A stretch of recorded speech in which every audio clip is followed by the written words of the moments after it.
Welcome to this lecture series in linear algebra.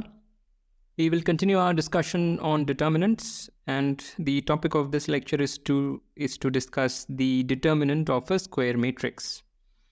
So let's recall at least a few things. Of course, we will need the definition of the determinant. So we saw that the determinant function was defined as a function from this n-fold product of f to the n to the field f.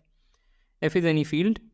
This grizzly thing is n-fold product of this guy, and the output is the field f itself, and it was a function that satisfied certain axioms. The first one was multilinearity. The second was this thing that if you have two entries equal, suppose vi is equal to vj, then the output is 0. And a consequence of it was that if you flip the positions of two inputs, so suppose I flip the position of v1 and v2 and keep everything the same, then I get the output with a minus sign. Right, so this was the second axiom. And the third axiom is something that I'm forgetting myself. What was it? Yeah, so it was the normalization axiom. It was the fact that the standard basis vectors taken in that order give you 1.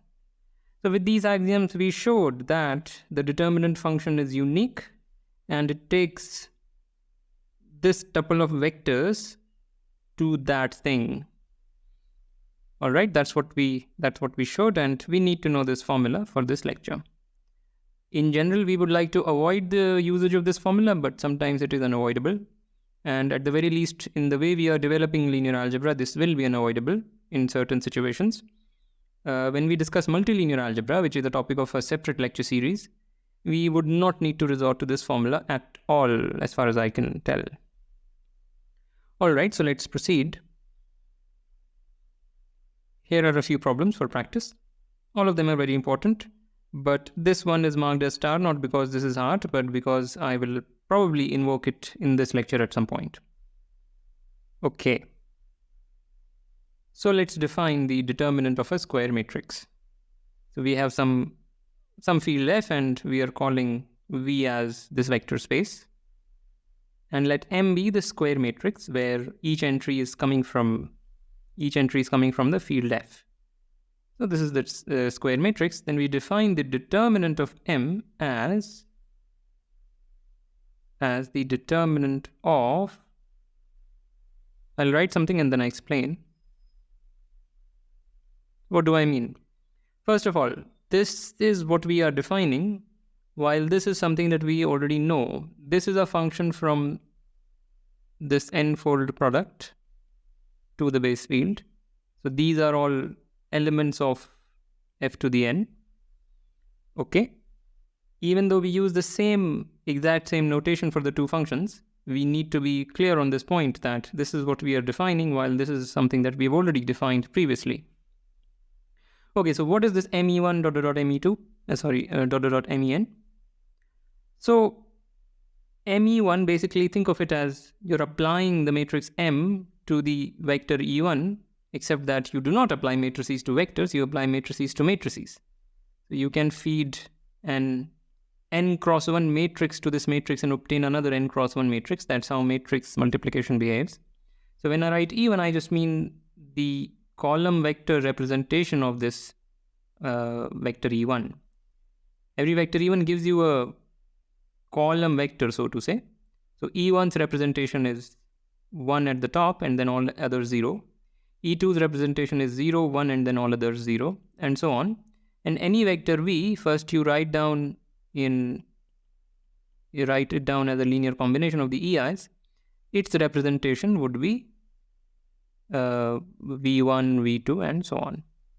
So me1 is what you get when you multiply the matrix M with this particular column vector. And what you get is, if you do that, what you will get is this summation. Easy to mess this up. Yeah, that's what you get. And I should also mention that there is a comma here which we do not write. This 1 is actually 1, 1, 2 is actually 1, 2.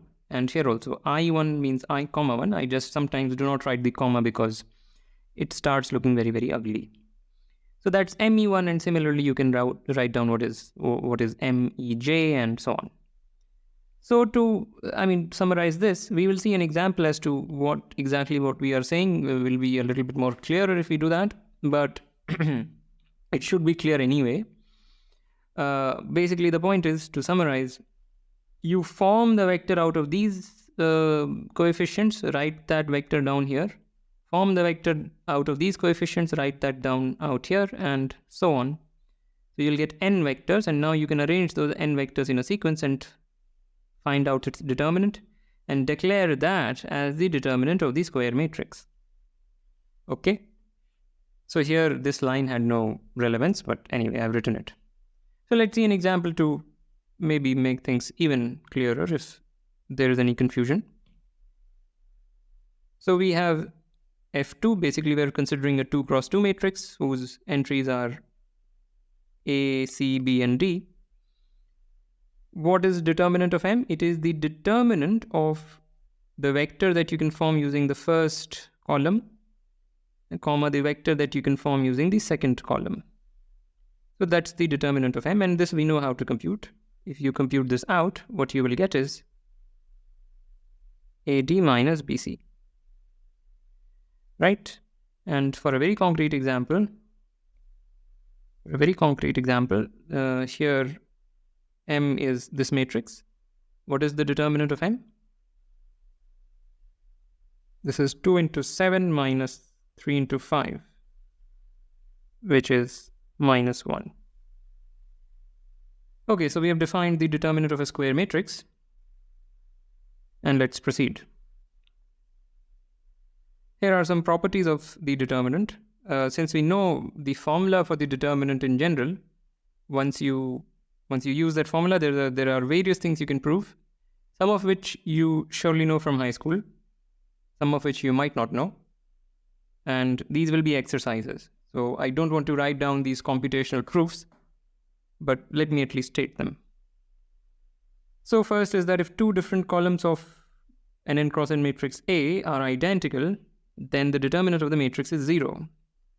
This is clear because of the second axiom of determinants. If two different columns are the same, then the corresponding vectors are also the same. And we know that if you feed to the determinant function a sequence of n vectors where two of them are equal, then you obtain 0. This is in fact directly from an axiom on the determinant function. Second one, if you scale a matrix by lambda, you get this answer. So determinant of lambda A is lambda to the n times determinant of A. It's not lambda times determinant of A, it's lambda to the n times determinant of A. And one of the problems, it was not marked as star, but it should have been.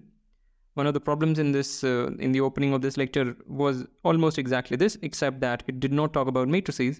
It talked about the usual determinant function. And from that problem, this is immediate. So this is also an exercise. And this is a very interesting one. Suppose we have an upper triangular matrix.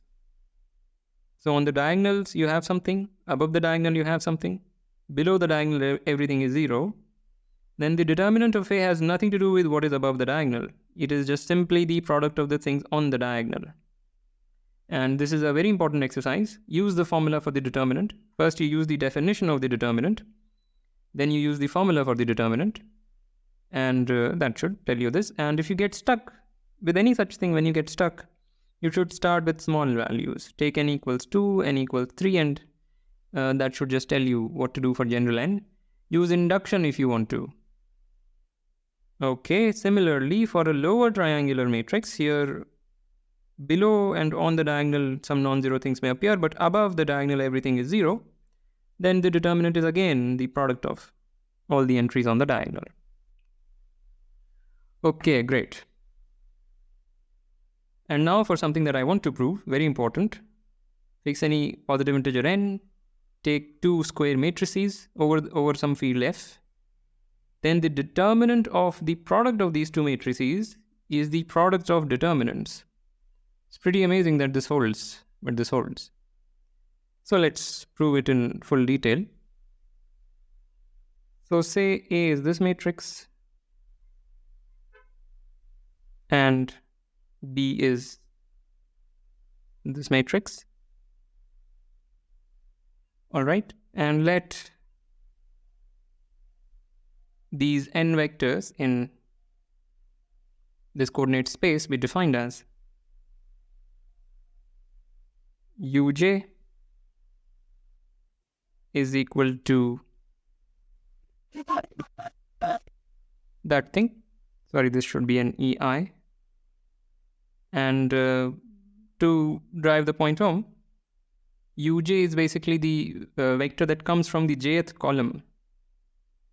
Uj comes from the jth column of the matrix A. Okay? And a convenient notation would be we may write A as u1, u2, ... un. One should understand what this notation means. U1 is a vector. Arranging vectors in a row and calling that a matrix is, well, ambiguous. But this is just suggesting that instead of writing A in this fashion, we are writing it differently. And one should understand the meaning of the notation. Okay, so U1 you can kind of think as, U1 you should think as, a full column of n things, U2 a column of n things, and so on. So that's A, and similarly we define n vectors v1 up to vn in the coordinate space as vi or vj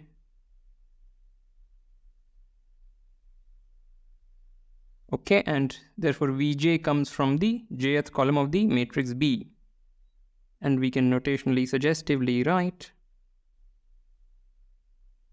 B as equal to that. Okay, and here is the very interesting thing which I should have noted earlier when I was discussing matrices, but I never noted it myself. Note that the product can be written in the suggestive notation very nicely. This is just AV1, AV2, and up to AVN. So one should understand what this is trying to say. AV1 is a vector, but just make the column out of it. It has coefficients, meaning once you write it down as a linear combination of these vectors, there will be coefficients. Just arrange these coefficients in a column. Just like you understand this, you can understand this notation, and this is a verification that you should make. So this is a very important verification, and hence I will change the color. Yeah, hopefully this should be sufficient to make you interested in it.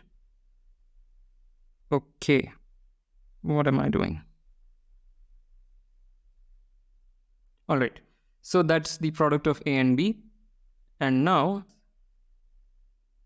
determinant of AB is determinant of that.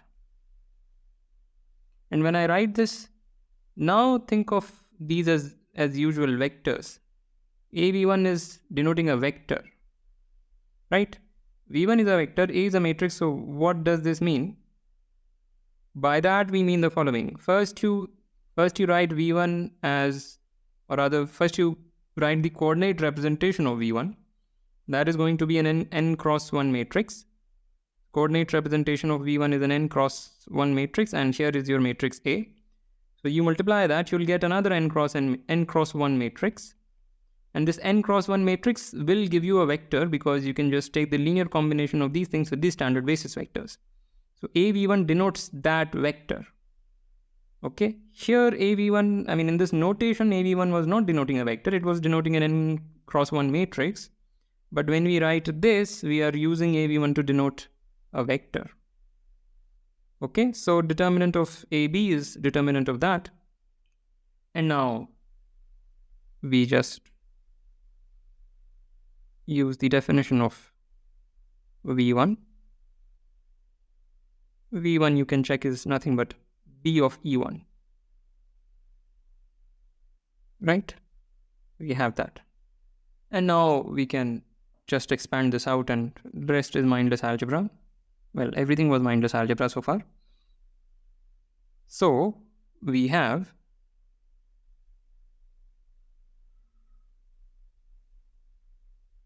correct, which is determinant of, right, that is B of E1, or that was just V1, right? B of E1 is that thing, or in other words, this is just what V1 was. Anyway, so now this is equal to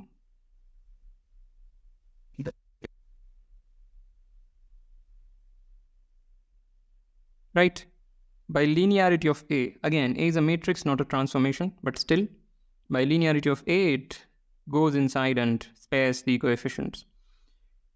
Okay, we have that, and now use the star marked problem to write this down as this is equal to summation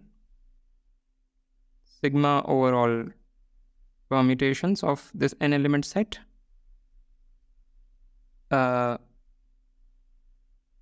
Product, well, I should put a sign sigma. Maybe in the star mark problem I forgot to put out the sign.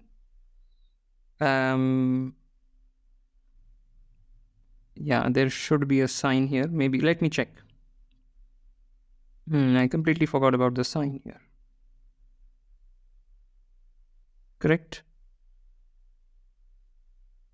Yeah, sign sigma product j from 1 to n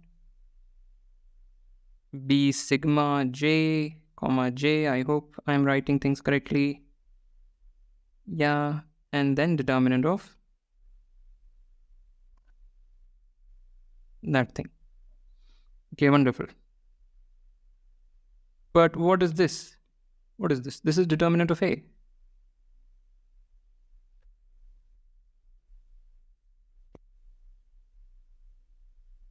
Right? That's by definition of the determinant of A. So the determinant travels outside, determinant A I'm pulling outside, and what remains is that, but that thing is determinant of B. This grizzly thing is determinant of B. And that's it.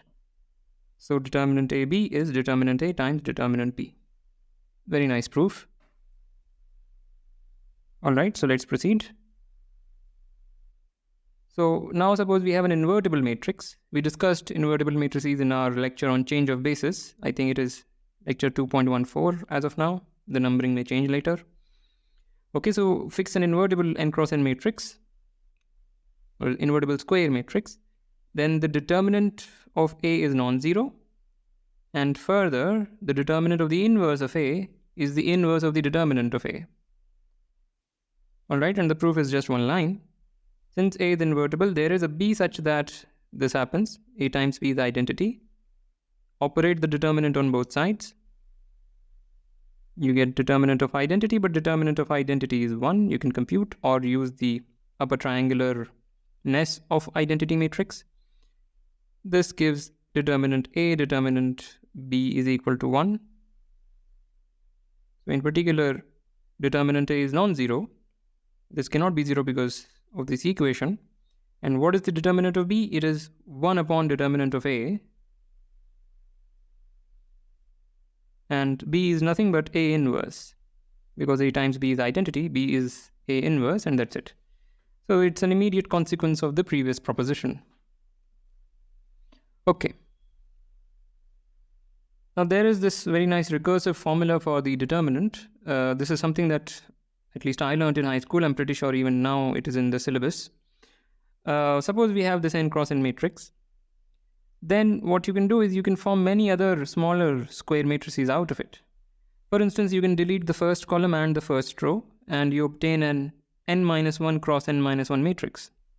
Or you can delete the second column and the first row, and you obtain again an n-1 cross n-1 matrix because these things are not there.